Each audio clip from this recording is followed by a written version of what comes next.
Hey, Alice.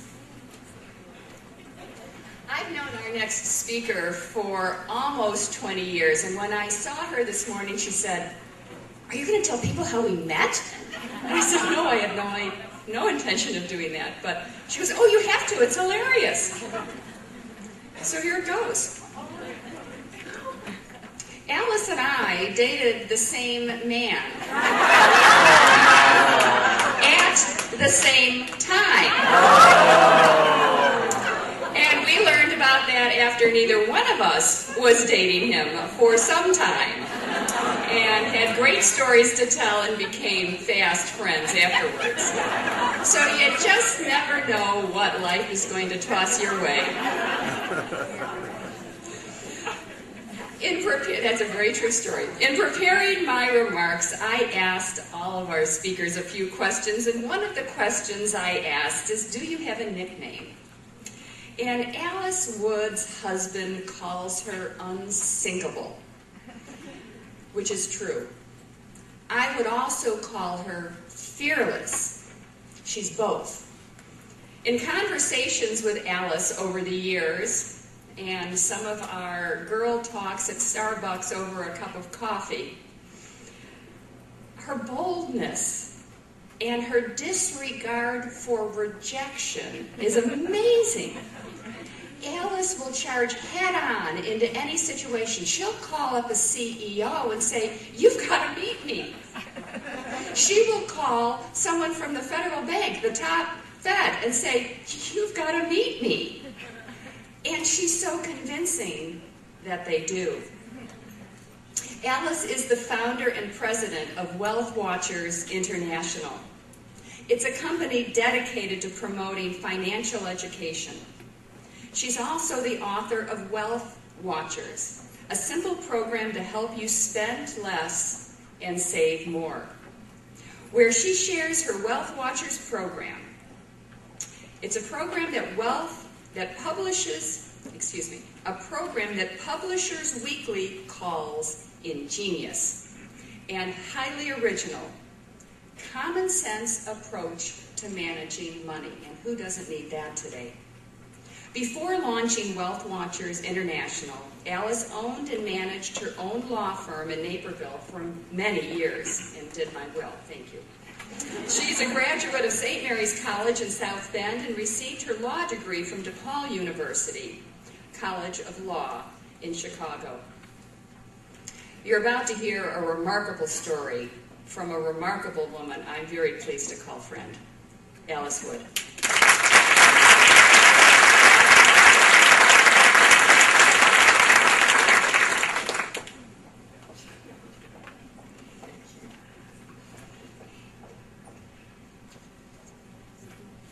Well, it is such an honor to be here today.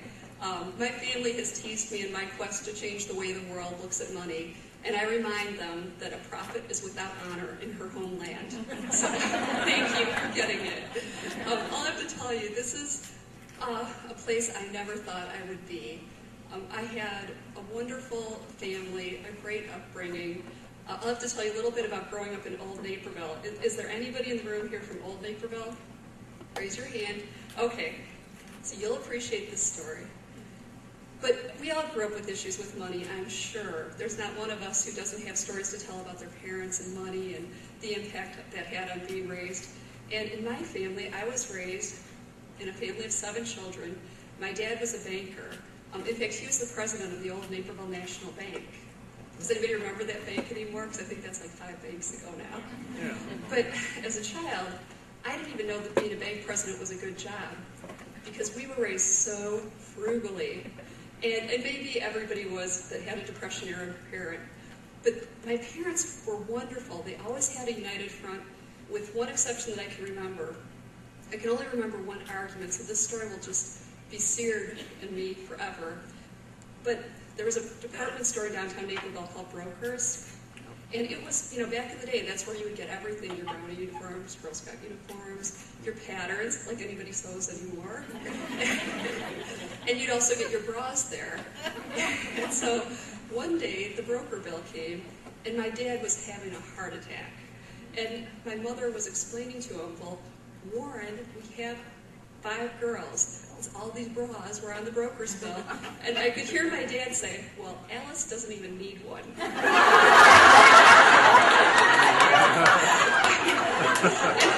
it's got to be comments like that that fuel the whole plastic surgery industry. And when I grew up, I was determined to have breast implants. And then it turned out that not only am I too cheap, I'm too chicken. So I morphed into just the padded bra world. And my husband calls it the greatest bait and switch of all time. But do you really want a man who would marry you for your breasts? I don't know.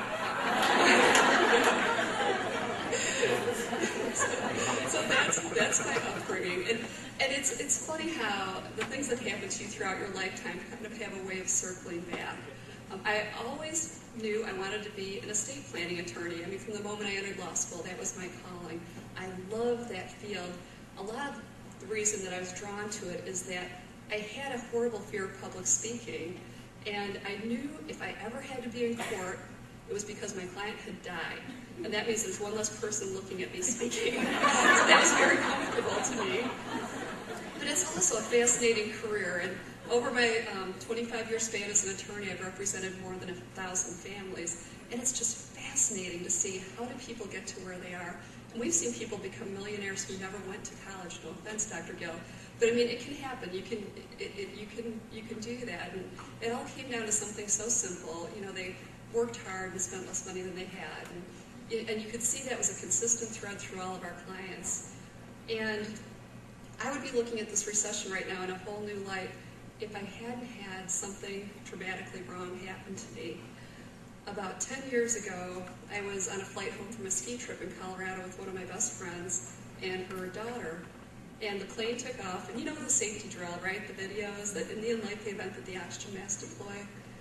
But that happened to us. And in our particular row, the oxygen masks didn't drop. They were stuck in the ceiling of the airplane. And I can remember at first not being real worried because nothing felt wrong with the airplane. It wasn't wobbly. It seemed like a normal takeoff. But then we could see everybody else was putting on their oxygen masks but us because we just couldn't. They were just, there, but you couldn't get them down.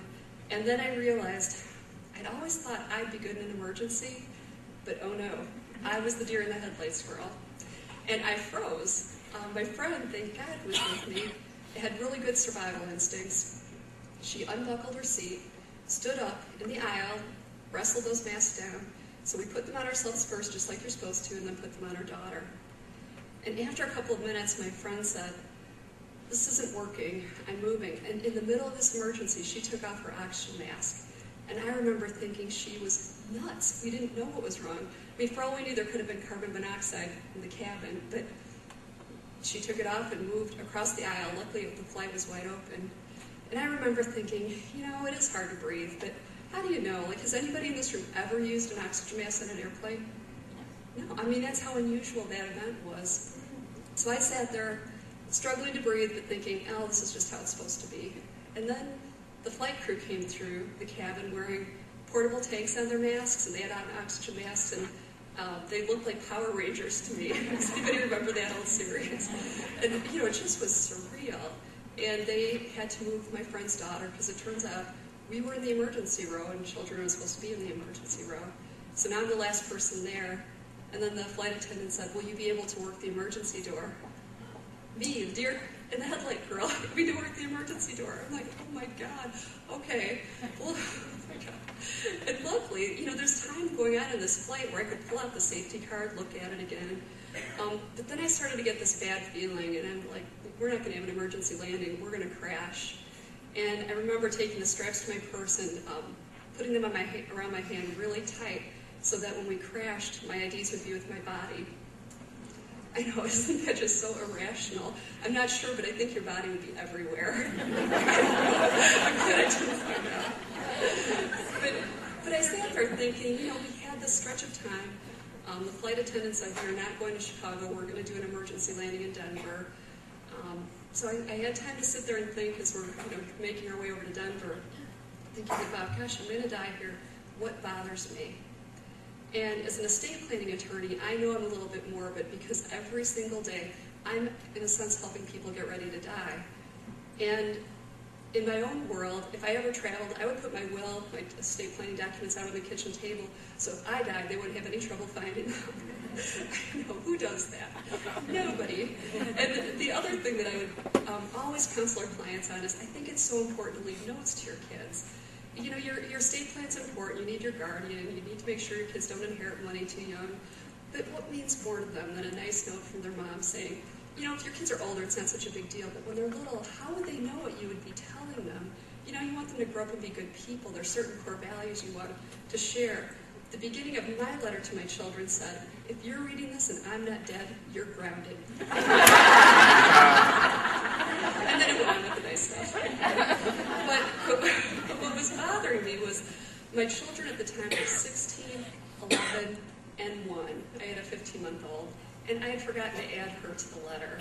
And that was really bugging me, and it's, oh well, too late.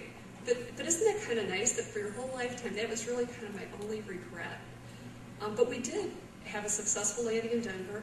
I thankfully did not have to work the emergency door. We could go off the plane, and then they quickly shuttled us on to a different flight to Chicago. So my friend and I were separated. We were on the same airplane, we just weren't seated together anymore. And now I'm sitting next to some man who wasn't even part of our original flight. And the plane took off, heading to Chicago, and he said, I think there's something wrong with you. I think you're in shock. And I remember thinking, well, what a weird thing to say. I don't know why he would say that, but I did have enough presence of mind to ask the flight attendant, are there free drinks for the people from the aborted flight?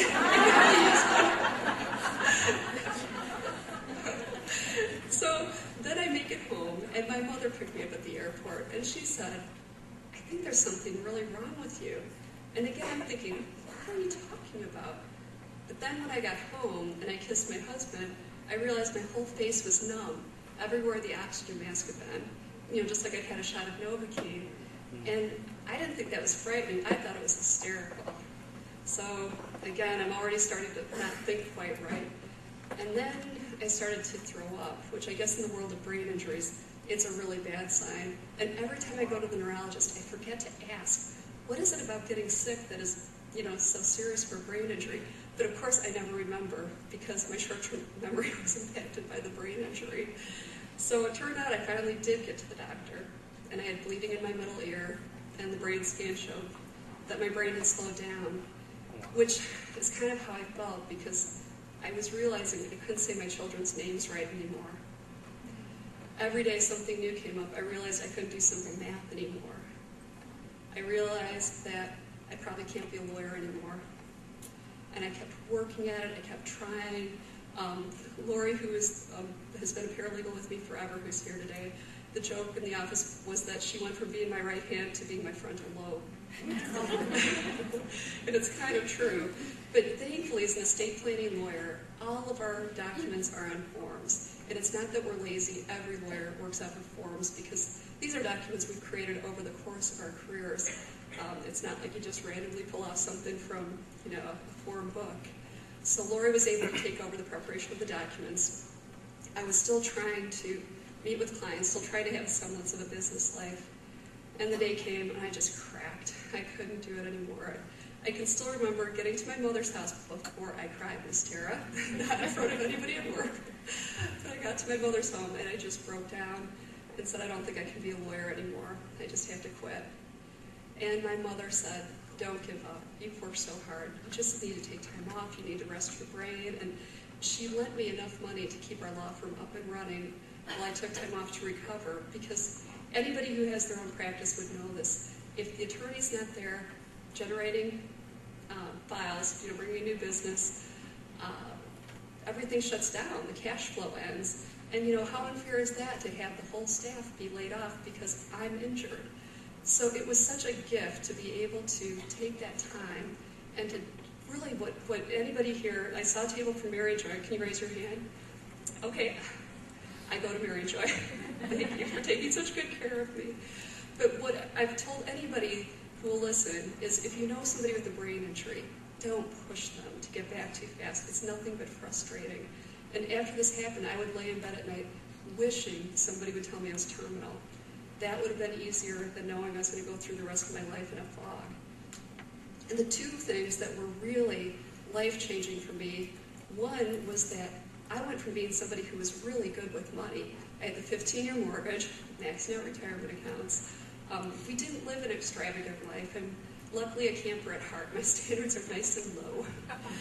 But I went from being that person to being ridiculous with money.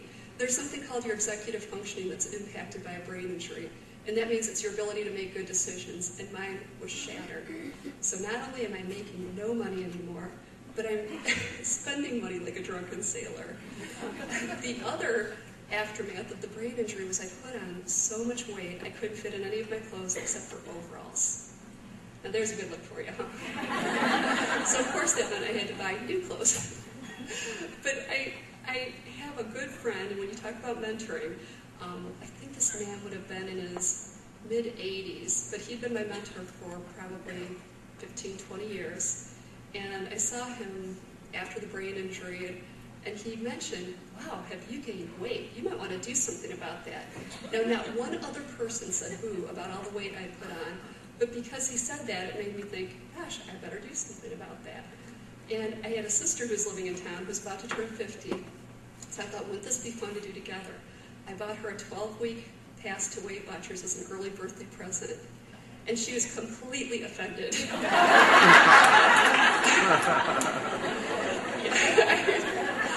I know, but anyway, off we went every week to Weight Watchers, and our mother came too, and this is before I'm a wealth watcher now, so every time we went to Weight Watchers, I would bring a tray of coffee from Starbucks, water for our little group, and it was fun. I loved that program. Has anybody in the room ever done Weight Watchers? Yeah, I know, I'm with you.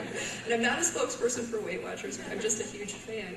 But what they do is you set and track a daily goal for what you're going to eat.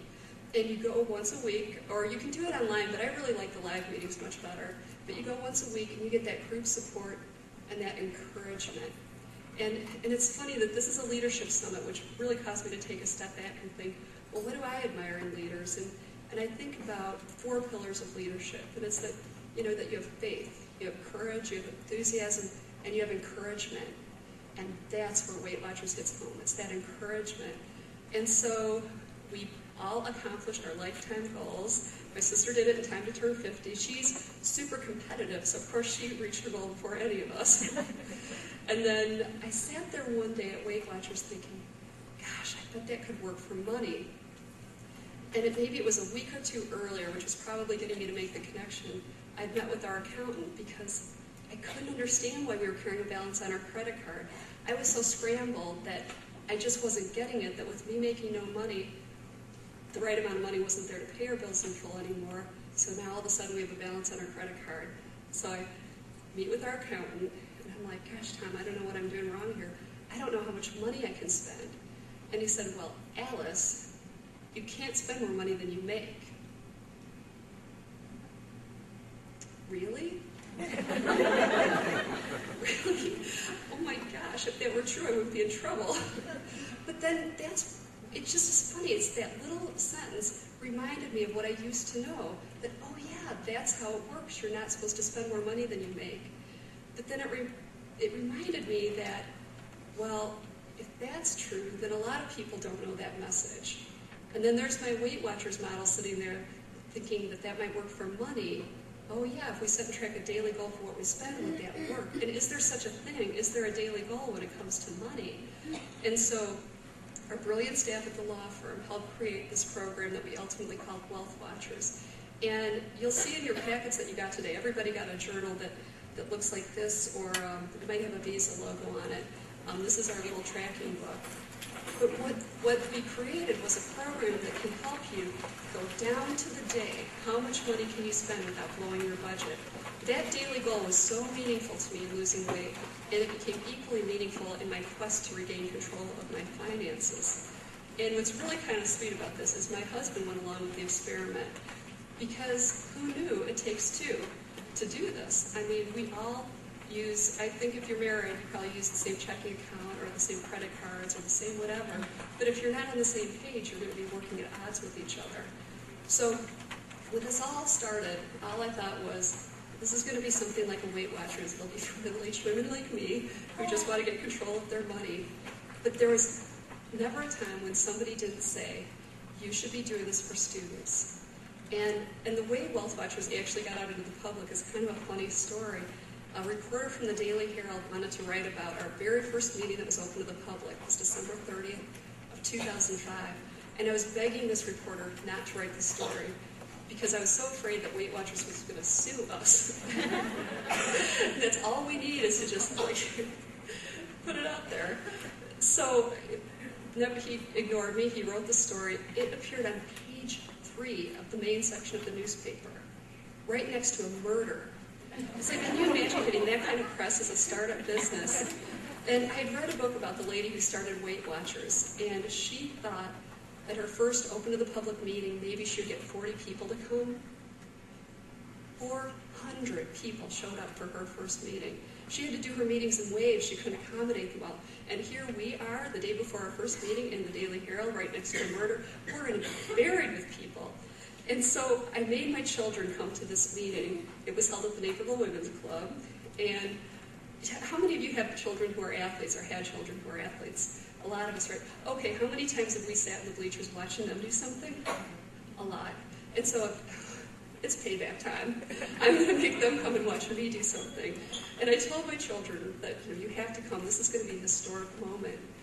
And so the meeting starts, and anybody want to take a guess on how many people came? 1. Well, this is why I'm so thrilled to be in this room today with a full house. And when Barb said I've become fearless, it's because being humiliated has a way of doing it. I don't know what worse could happen. But anyway, I wasn't discouraged by that. I just thought, it's fascinating. Why aren't people coming? And for 6 months after that first meeting, we never gave up. We had meetings in the morning, noon, night, changed weekdays up, everything I could to get people to come out. We did advertising. After 6 months, I finally, in a sense, gave up. I could not justify spending that kind of time away from my family for so few people to come out. But instead, I went to our local cable station, NCTV 17 in Naperville, and I said, I know this is an important topic. I know people really need to get this discussion going. Could I have a talk show? And would you believe? They said yes. It's like, you're kidding me. You could ask for a talk show and get it. Cool. And so we had our programming. It was always a 10-minute interview with a different guest and different topics, style on a budget. Probably one of the best shows we ever had was this woman who created a plan to feed her family of 4 on $50 a week. And you think, no way. But she is the real deal. And I'll just tell you quickly how she did it. Not a single coupon was cut. She took the flyers from Jewel and Dominic's that came out, I think in our neighborhood they come out on Wednesdays or Thursdays. But she would only shop the sales items, and she could never do it at one store. She always had to go to both to get, what she thought she would need. She didn't go with the list, or I'm sorry, she did the list on the sale. She didn't go with the menu plan. She'd get home with these groceries. Never, ever did she buy prepared food. And that's why she could shop on $50 a week, and I can't because I'm a bad cook. But she did it, and she had 2 growing boys. It wasn't like she had this little bitty family. And, you just sort of think, well, where there's a will, there's a way. And that was her mission in life, was to be a frugal grocery shopper. So anyway, that was my favorite show. But where this has gone to from our little talk show is just kind of remarkable.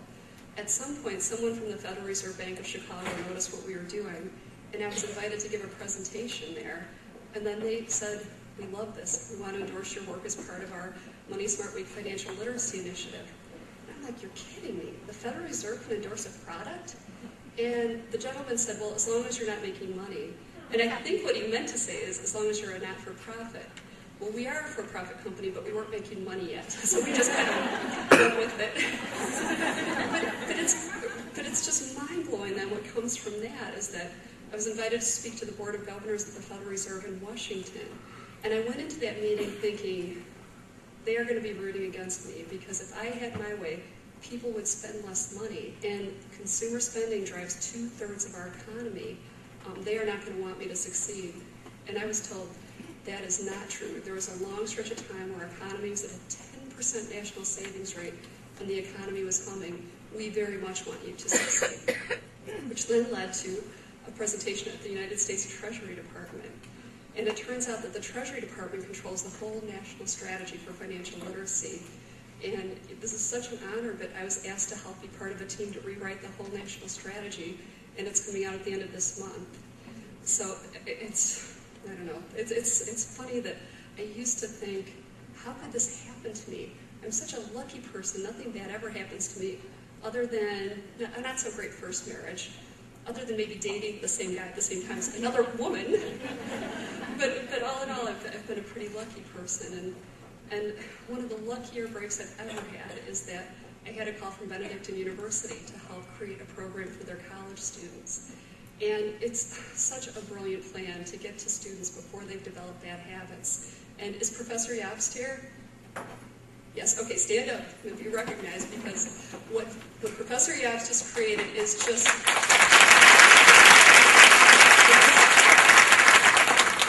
along with Dr. Gill, is groundbreaking for college students. It's a class called Personal Money Management for Spending and Saving. It's a 2-credit class with a mission of helping these students spend less money than they make, avoid overdraft fees, learn about the basics of personal money management. But the real brilliance in the class is that they take what they've learned and they share it with middle school students. So not only do these students serve as role models and mentors, they encourage the younger kids to go on to college so that they have a better shot of making a better living someday. It's such a win-win, and I'm just so honored to play a small part in that. Where we stand as a country and why financial literacy has become my world is, let me tell you a few of the statistics. Consumer debt in our country going into the 1950s was virtually non-existent. Does anybody know where it stands today? $2.5 trillion. That's consumer debt. Our personal savings rate went from that 10% to, we actually hit a negative number. We were spending on average $1.30 for every dollar we earned. Personal bankruptcies in our country in 2008 hit 1 million families. In 2009, 1.4 million families. In 2010, it's projected that 1.7 million families will go through bankruptcy. Our national debt, because no surprise, as a country we're not doing much better, our national debt is nearly $13 trillion, and that doesn't take into account our underfunded liabilities like Social Security and Medicare and Medicaid. That brings our national debt to $74 trillion. And that translates down to every man, woman, and child in our country would have to write a check for $242,000 to bring our country out of debt. Anybody having a heart attack? Holy cow. And our country isn't alone. It turns out every single country with easy access to credit is having the same issues. And I'll tell you what, Visa is not our enemy. Our enemy is a lack of knowledge. Our enemy is a lack of education. And where we hope to be is to really change the way the world looks at money. And we have to do that by going to a captive audience. We know from our experiment that people don't just come to you. You've got to go to them. And where do you find such a thing as a captive audience? In the workplace, in the classroom, in community groups, and in faith-based organizations. And that is our mission. And we, gosh, I feel like the luckiest company in the world. But 3 years ago, we got the call from McDonald's USA. And they asked me to come in the very next day to talk about a program for their 500,000 restaurant employees around the country. And within a half hour, the woman I was meeting with said, "This is it. For 2 years, we've been looking for a program for our employees. This is it. And this is it." I'm just so proud of this program. It became known as America's largest financial literacy initiative in the workplace. And I'd like to recognize Nancy Thompson, who's here with us today from McDonald's USA.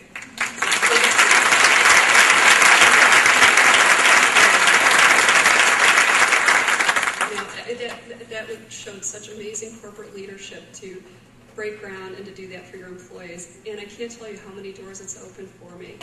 But our big mission in life now is to see our program reach every student from kindergarten through college. And last week I had a meeting at the U.S. Department of Education, and we're one step closer to making that happen. We've actually had to rename our program for students. We're rebranding it under Live Smart, because the word wealth doesn't resonate with so many of us anymore. And the students, assuming this goes forward, which we hope it will, they all get a little Live Smart bracelet. Looks like Lance Armstrong's Live Strong, only Live Smart. And The other thing that is my mission in life is to get our U.S. government to use our program for every federal employee. There is no reason that our country shouldn't be leading by example.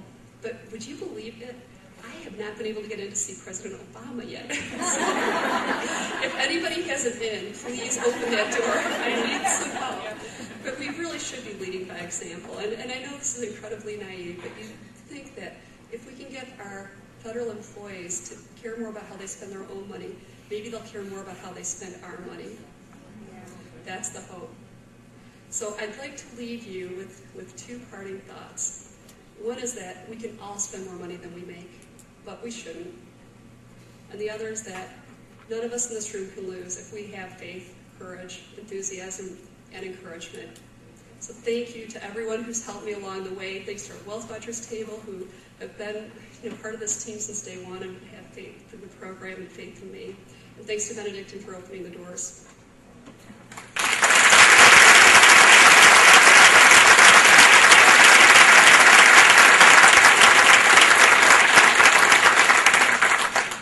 And we do have 5 minutes for questions, so questions for Alice. I know, you want to know how much I spent on this suit? All right, here's a tip.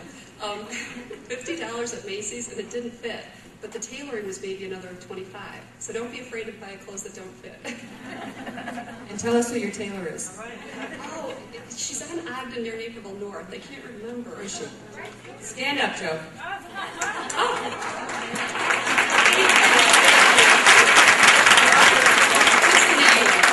She's my tailor, too.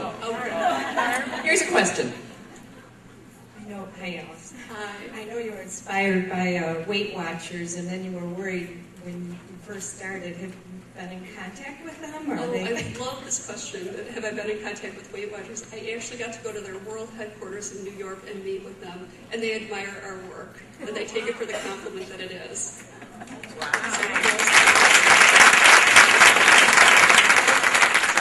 Here we go. Never show her phone app. Wait, this is Alice's mother. You asked that question. Show them the phone app. Do you have that? Okay, this is really cool. As part of the, I can't even believe I forgot to mention this. Simon & Schuster was actually released a book about Wealth Watchers in January.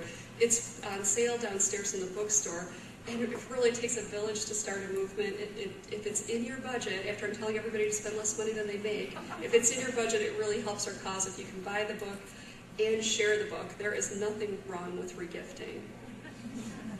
This is the phone app. You can get it for free on iTunes right now, and this is kind of one of the best things. It gives you a green arrow if you're under budget, a red arrow if you're over budget, and then it makes your stomach hurt. Double bonus. Double bonus. There's one thing I forgot to mention, too, that's kind of remarkable about where this has gone, but it turns out one of the major networks in Chicago is looking at a talk show format for Wealth Watchers. And within a day or two of hearing that news, I heard from, I can't talk about it because I had to sign a non-disclosure agreement, but an international media and entertainment syndication asked if I would consider becoming their personal financial expert. And I'm like, oh my gosh. I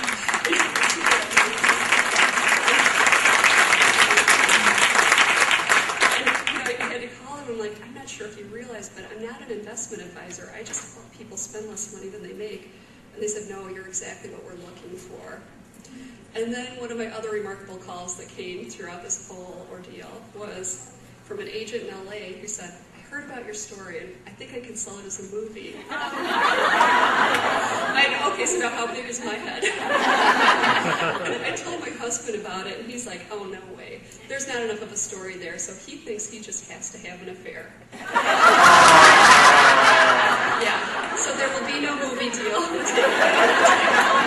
It's just not worth it. We have a question over here, Alice. Question, Alice, regarding the class that you said that you go out to the middle schools all the way through college.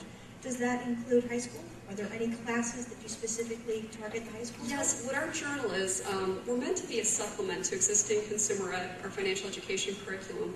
Our concept is so simple, it doesn't take up a whole course unto itself. But in the high schools in School District 203, they've used it for 4 years now, and the students are given a Wealth Watchers journal. their assignment is to track their spending for a month, and then they write a reflection about their spending. So they're graded on, do they do it? Do they write a reflection? It's not really based on their success with it, it's just, are they trying? One of my favorite reflections that I heard was from a boy who wrote, he had no idea how much money he was spending on his girlfriend. And so from this exercise, he came to learn that girls are very expensive. With the little kids, with the younger kids, like the K through 5, we're just going to do a calendar, a family spending calendar for them. And they'll, again, get the Live Smart bracelets. But you don't usually see young kids with spending money, or at least they shouldn't. This is the last question, Alice. Hi, Allison. Thank you very much. My name is Liz Boone, and I work here at Benedictine. Students leave college with mountains of student loans. What do you recommend that they do early on to gain a foothold and get in the workforce? Boy, the question of student debt is, it's a new frontier, because we're just now seeing the devastation that comes from students taking on too much debt. And it's also, whose role is it to educate them? Is it financial aid? Is it their college of business? That's a real tricky question, because there's conflicts of interest all over the place, and issues of privacy too. The way to teach children or students about what's a reasonable amount of debt for college is, there's a rule of thumb that they shouldn't borrow more than a year's salary. I've heard that one. There's a rule of thumb that you shouldn't borrow more than 25% of your total cost of education. That, I keep thinking, if a student really thinks it through, and I don't think Benedictine would have a horrible problem with this, but maybe they need to start at a community college first and then come to their dream school. There's all sorts of ways to skin the cat. There's one statistic, too, that I think students don't think about, is the daily cost of college. And if you look at a school like a Northwestern University, when you crunch the numbers, it costs $155 a day for 4 years. That's 365 days a year for 4 years to graduate from that school, if you graduate on time. A student has no concept of $56,000. That number is not even that they're, inconsiderate of their parents. They can't absorb the enormity of that number. But when you tell them it's $155 a day, they realize how many days they have to work just to go to school for one day. Where you go to College of DuPage, that crunches down to $13 a day. The problem with that one is then you have to have your student live with you. Sign me up for a little bit more. Values in the eye of the beholder. So thank you. Alice, thank you very much.